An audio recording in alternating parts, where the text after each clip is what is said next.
Hello and greetings from Washington, D.C. I hope you are well wherever you are. I'm delighted to welcome you to the second of our 4 short lectures that make up the Global Citizenship Module. The module is a set of lectures, readings, and other resources that are being incorporated into different courses simultaneously around the world. In our first lecture, we asked, what is global citizenship? And developed a working definition. Not the final word, just a point of departure. Here it is again. To be global citizens is to see ourselves as members of a community that includes all of humanity, to see the basic dignity and basic equality of all people, whatever their differences, as a central value, as well as care for the earth, our common home, and to act on that vision in practice, to seek as best we can to advance the global common good. As we saw in our last lecture, this is no easy task. We discussed some personal and practical problems with global citizenship, that we're all too busy with our personal lives to be global citizens, and that we may feel powerless to make a practical difference in any case. People trying to be global citizens have always had to deal with these personal and practical issues. We explored 2 resources that can be useful. The first is global imagination, that can help lift our horizons from the personal to the universal. For example, by imagining all human beings, whoever they are, as neighbors, the message of the parable of the Good Samaritan. But imagination is not enough. We also need a greater awareness of the global forces at work in the world and how they impact us and open up spaces for action. We saw how in previous centuries of globalization, as the world has grown together through conquest, travel, and trade, people have worked within and across borders, advancing values of human dignity and equality in practice, helping, for example, to abolish slavery, to pursue women's equality, and to put an end to colonial empires. In this lecture, we're going to bring the story up to our present, to your world. Our key question is, how does global citizenship matter today? First, we'll look at key modern foundations for global citizenship in our contemporary world, the United Nations system and the 1948 Universal Declaration of Human Rights, with its emphasis on equal human dignity and rights for all. We'll then explore 4 negative global trends today, from war to climate change, that make global citizenship critically important, while also making it especially difficult. We'll then end on a positive note by exploring transformative technologies, the internet, social media, and smartphones, and their potential to bring people together within and across countries in support of positive change. And we'll give 2 examples of that impact, the Black Lives Matter movement and international women's movements. Let's turn first to the most important single foundation for global citizenship today, the UN system and the Universal Declaration of Human Rights. The catastrophe of the Second World War and the Holocaust were key turning points for the idea and practice of global citizenship. The deaths of around 75 million people, including the murder of 6 million Jews in the Holocaust, gave rise to the conviction that the human race should reorganize itself on a global scale to secure peace and prevent the devastating national rivalries and poisonous and murderous racism that had produced so much suffering and violence. So the victorious powers set up the United Nations, based in New York City in 1945, a set of international institutions that, whatever its weaknesses, remains critically important. The UN system includes the General Assembly, where all countries are represented, the Security Council, where the most powerful countries dominate, and a set of agencies, including the World Bank and the International Monetary Fund, that support economic and social development. Here, for the first time in human history, international institutions were created on a global scale, institutions that endorsed core values of global citizenship, that all human beings, wherever they live, whatever their backgrounds, should enjoy the same basic dignity and rights. These rights were spelled out in detail in the Universal Declaration of Human Rights of 1948, which is part of the reading for this week's lecture. Referring to the catastrophe of the war, the Declaration highlighted barbarous acts which have outraged the conscience of mankind and held up a vision of a single global community built on the conviction that recognition of the inherent dignity and of the equal and inalienable rights of all members of the human family is the foundation of freedom, justice, and peace in the world. Basic human rights are laid out in two sections of the document.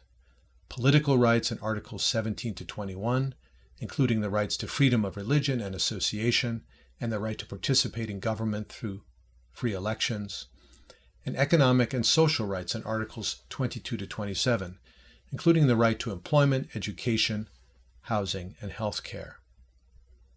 The Declaration is a compelling vision of global citizenship in which all human beings, wherever they are, enjoy equal dignity and rights, political, economic, and social. Of course, if we look around our world today, we can see that the existence of the UN system and of the Universal Declaration has not, in and of itself, generated a peaceful world in which basic human rights are secure. The UN is made up of sovereign states whose leaders can and often do go their own way, deploying violence and denying basic political and social rights. Still, we should not lose sight of historical progress into the early 21st century. First, progress in promoting security. While wars and civil wars have persisted, there has not been another war between the great powers, and decolonization, which we talked about in the last lecture, has put an end to global empires and created a more equal international community. Second, progress in advancing political rights. The defeat of fascism in World War II, the collapse of Soviet communism after 1989, and the spread of democracy in Latin America and other parts of the world have increased the number of the world's citizens enjoying political freedoms. Third, progress in advancing economic and social rights.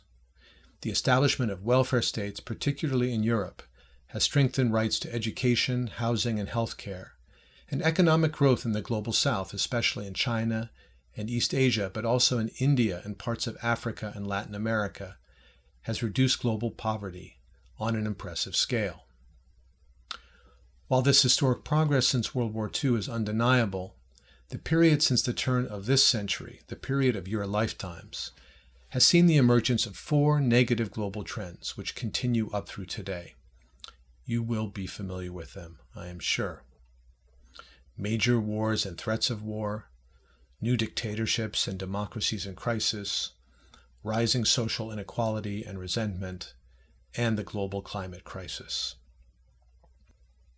First, on the security front, major wars and the threat of war increasingly overshadow world affairs.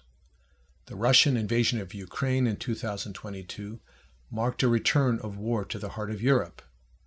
The Israel-Hamas war has destabilized the Middle East, and U.S.-China military rivalry is on the rise in Asia.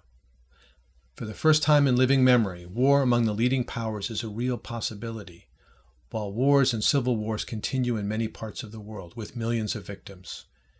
Many of you may be affected directly or indirectly by this rising tide of violence.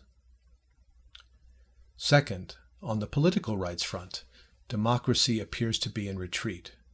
We've seen the rise of new dictatorships in places like Russia, Turkey, and Venezuela, but also crises within existing democracies, including the United States and India. Populists are increasingly invoking nationalist rhetoric to demonize ethnic and religious minorities as well as foreign enemies. These negative trends may affect many of you, as political repression restricts opportunities for citizen participation, both nationally and globally. Third, on the social rights front, we've seen a sharp rise in economic and social inequality in the wake of the 2008 financial crisis and the COVID-19 pandemic. Just one statistic of many. Today, almost half of the world's combined household wealth is in the hands of about 1% of the global population. Rising inequality feeds resentment and frustration, deepening the crisis of democracy and playing into the hands of populists. And at a time when youth unemployment is surging in many countries, many of you might feel anxious about your own economic futures. On top of the security, political, and social crises, your generation faces a new challenge, that previous generations did not: the global climate crisis. More frequent weather disasters, rising water levels, the destruction of biodiversity, all these do not respect national borders, and the international community has only made limited progress in limiting carbon emissions. Your generation and future generations face unprecedented environmental threats that we will come back to in our next lecture. Where do these negative trends all leave us? Pope Francis, in one of the readings for this lecture, that diagnoses our current global problems, refers to what he calls dark clouds over a closed world. UN Secretary General Antonio Guterres has put it this way, and I quote, "Our world is in big trouble." Which brings us back to our central question. How does global citizenship matter today? In the face of all these negative trends, how can we as global citizens advance the vision set down in the Universal Declaration of Human Rights, a vision of all human beings, wherever they are, enjoying the benefits of peace, as well as political, social, and economic rights? How can we make a difference? Well, we can act as global citizens in our professions. War, political crisis, social inequality, climate change will impact most all of our careers, directly or indirectly. Whether you go into business, medicine, engineering, or other fields, your careers will likely have a global dimension, and you will have some opportunity, if even a modest one, to build a more just world through your work. We can also act as global citizens through local and national community and political engagement, including through support for the poor, the marginalized, and all those impacted negatively by global forces, including refugees in our midst. If we live in democracies, we can protest, organize, vote, and raise awareness to address threats to dignity, equality, and the environment. In an interdependent world, when we make a positive difference on the local and national level, we contribute to global solutions. But in our interconnected world, we also have a third way to be global citizens, beyond our professional careers and our local and national communities, through new forms of transnational communication and cooperation, enabled through transformative technologies. Let's look at those transformative technologies, the internet, social media, and smartphones, before turning to two examples of impact: the Black Lives Matter movement and contemporary international women's movements. In recent years, the internet and social media have come in for much deserved criticism. We know that the internet is packed with fake news and can be manipulated by powerful economic and political actors, a trend made worse by the explosion of artificial intelligence and deep fakes. We also know that social media can actually narrow our horizons as we end up engaging with people more like us. We too often live in our own bubbles, reinforcing social divisions. But let's not lose sight of the positive potential of this revolutionary technology. Think of the smartphone in particular. In a little more than a decade, the fraction of human beings with access to smartphones has gone from less than a quarter to well over 3/4. Just reflect for a minute on what a smartphone is. It's a phone, computer, camera, recording device, video, blogging, and podcast platform, calendar, payment method, gaming console, music library, email, texting, and social media engine, personal AI assistant, and through the internet, a way to access vast stores of human knowledge instantaneously. And I'm sure I'm forgetting something. The combination of the internet, social media, and smartphones represents a powerful, if still underdeveloped, tool for global citizenship. We now have a capacity that previous generations did not have, to access real-time images, videos, texts, and messages from just about anywhere, to raise our level of global awareness through exposure to violations of human rights, the impact of climate change, and the destruction of war in places like Gaza and Ukraine. Digital connectivity not only can raise global awareness, it can also facilitate joint action. During the Arab Spring protests of 2010-2012 and the Hong Kong protests of 2019-2020, for example, pro-democracy activists used social media and electronic communications to coordinate local activities and to build international support for their cause. Today, video conferencing platforms like Zoom, which hardly existed before the pandemic, have emerged as a powerful tool, enabling face-to-face dialogue, the exchange of information and ideas, and the coordination of projects across borders. It's really remarkable. Now let's turn to two recent examples of global citizenship in action supported by transformative technologies: the Black Lives Matter movement and international women's movements. The Black Lives Matter movement came to national and international attention after the police murder of George Floyd in the U.S. city of Minneapolis in May 2020, which was captured on video by onlookers. The spread of those violent images on social and traditional media raised awareness of the long history of police brutality against minorities and the problem of structural racism in the United States, where historical legacies of slavery and segregation continue to obstruct racial equality. Within weeks of George Floyd's death, a national protest movement grew under the Black Lives Matter banner, with widespread calls for the reform of police departments and an overhaul of the criminal justice system. The murder of George Floyd also inspired demonstrations against police brutality and structural racism in other countries, including France and Australia. In all these cases, social media and electronic communications helped to coordinate protests and build awareness of participation in a global movement for change. International women's movements represent a second example of global citizenship in action. Many of you will recall the Me Too movement, which emerged following 2017 revelations of widespread sexual harassment in the U.S. entertainment industry, a movement that quickly spread to other sectors and to other countries, particularly in Europe. Social media and the traditional media circulated many different stories of sexual harassment, bringing injustice to light and helping to drive a shift in public attitudes. Another equally important women's movement has emerged over the past decade in the Global South. The Ni Una Menos movement, Spanish for Not One Woman Less, began in Argentina in 2015 as opposition to gender-based violence and later spread to Mexico, Peru, and other countries. The movement has since taken up a wider feminist agenda ranging from issues of economic discrimination to reproductive rights.